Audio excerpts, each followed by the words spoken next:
어떤 상황에서든 내가 어떤 사람이 될지는 내가 결정한다. 그 시기가 지나고 나면 정말 겁대가리 없는 우리 양식이들 될 겁니다.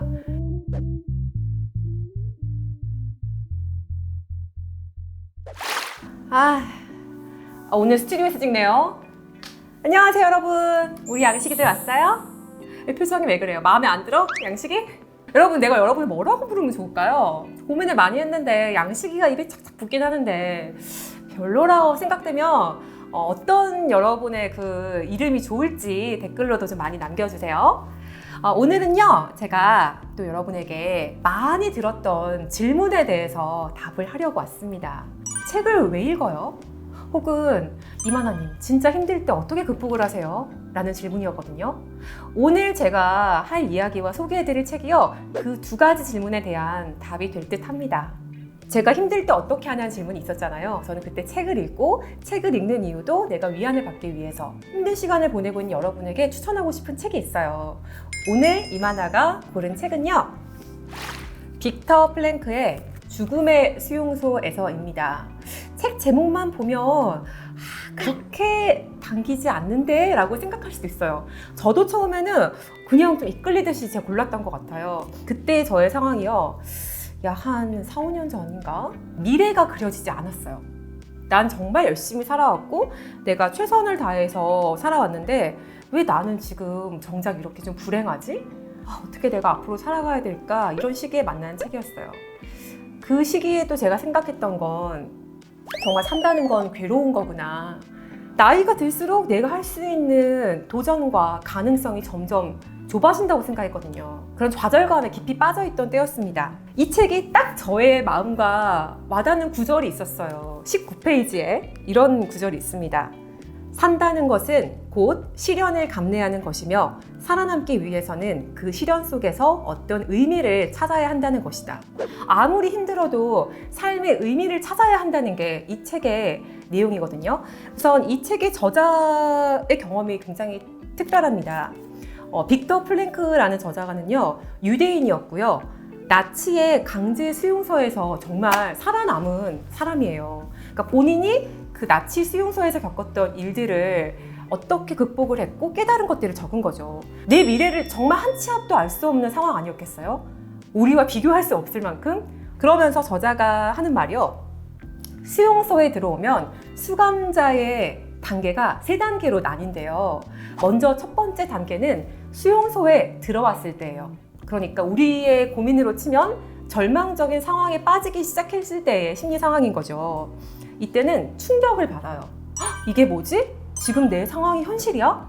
내가 어벙벙한 거죠. 이제 점차 적응을 해나갑니다. 사람은 정말 적응의 동물이에요. 아무리 힘들었던 상황도 점차 적응을 해나가면서 어떻게 변화하느냐, 그 심리 상태의 변화가 굉장히 흥미롭습니다. 정신적으로 죽은 것과 다름없는 무감각의 상태가 된대요. 근데 그와 동시에 자신과 이 상황에 대한 혐오감이 또 생기는 거예요. 그러니까 제가 그때 힘들었던 시절이 약간 회사 출근하는 것이 매일매일 약간 고통의 연속이었거든요. 그러면서 나에 대한 약간 혐오도 생기고, 내가 왜 이런 선택을 해서 이렇게 있는 걸까? 이놈의 회사 구석, 약간 뭐 이런 상황, 그런 단계에 이른다는 거죠. 어릴 땐 우리가 뭐든 다 할 수 있다고 생각을 하잖아요. 나는 이것도 할 수 있고 저것도 할 수 있어 라고 생각했던 사람들이 점점 그런 상황에 적응해 나가면서 운명이 나를 지배한다고 생각하게 되는 거예요. 나는 할 수 있는 게 없어. 어차피 그렇게 흘러갈 텐데. 이렇게 나도 모르게 점점 운명에 순응을 하게 되는 거죠. 내가 진짜 가능성이 닫힌 게 아니라 나도 모르게 내 운명에 이끌려가고 그냥 거기에 나를 맡겨버린 단계가 됐구나라는 걸 자각하는 게 굉장히 중요하다는 생각이 들었어요. 그러면서 여기에서 이제 하이라이트가 나옵니다. 그 안에서 살아남은 사람들, 그리고 그 안에서 강인했던 사람들의 특징은요, 수용소에서도 자신이 선택권을 갖고 있다는 믿음을 잃지 않는 거예요. 저도 그래서 그랬던 것 같아요. 내가 이렇게 끝날 수 없지. 내가 이렇게 단무지 하나 못 썰어보고 끝날 수가 없지 라는 생각을 하면서 그 암흑기에 나의 미래에 대한 어떤 희망과 나의 기대치를 접지 않는 게 더 중요하고요. 그래서 책에 나오는 문구를 좀 읽어볼게요. 이 문구가 굉장히 좋은데요. 120페이지에 이런 말이 나옵니다.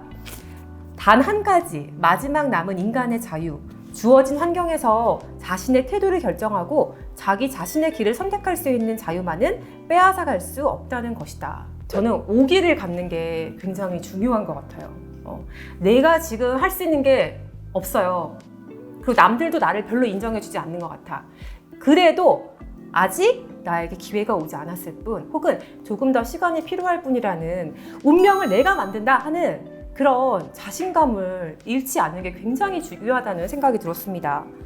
121페이지에 보면은 최종적으로 분석을 해보면 그 수감자가 어떤 종류의 사람이 되는 것인가 하는 것은 수용소라는 환경의 영향이 아니라는 사실이 명백하게 드러난다.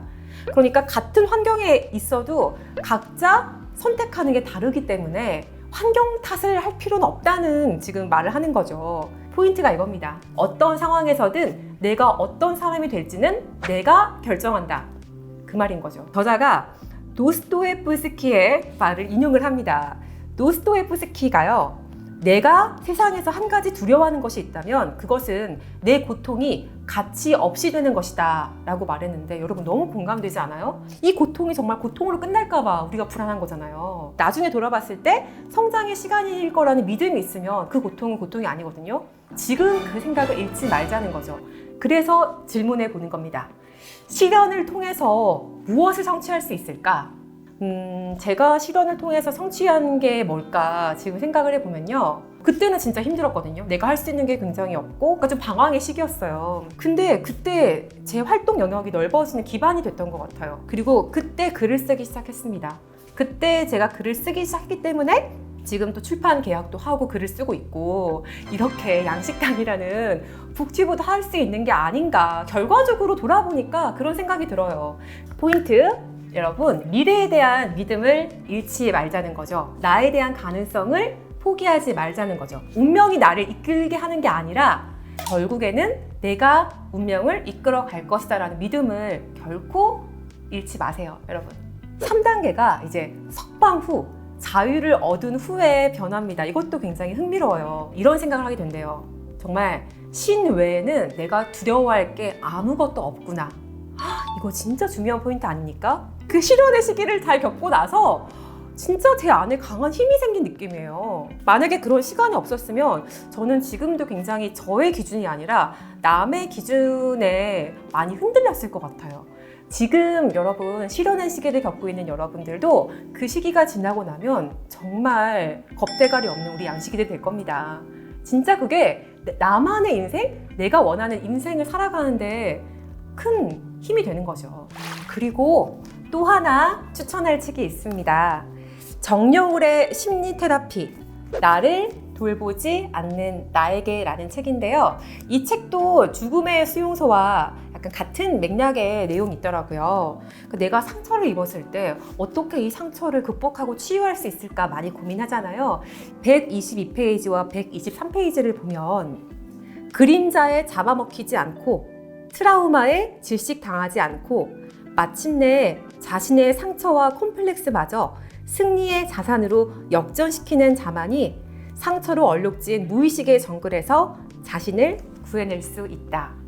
여기서도 마찬가지로 남에게 휘둘리지 말고 이 상처를 나의 또 다른 기회와 성장의 시간으로 삼자라는 거죠. 이 책에도 상처를 극복하는 내용이 많이 담겨 있으니까요. 함께 읽으면서 나를 치유하는 시간을 가져보시면 좋겠습니다. 제가 책을 읽는 이유는요, 위안을 얻기 위해서라는 거, 여러분도 이 몸과 마음의 양식당을 통해서 힘든 마음이 조금 위로를 받고, 이 책을 읽으면 좀 도움이 되겠구나, 좀 팁도 얻어가시면 좋겠어요. 우리에게는 몸과 마음의 치유가 모두 필요한 거죠. 여러분에게도 그런 공간이 됐으면 좋겠고요. 그러니까 여러분, 좋은 댓글, 그리고 또 함께 나누고 싶은 이야기 얼마든지 많이 남겨주시고요. 오늘 하루 편안하게 보내셨으면 좋겠어요. 몸과 마음의 양식당 구독과 알림 설정 해주세요.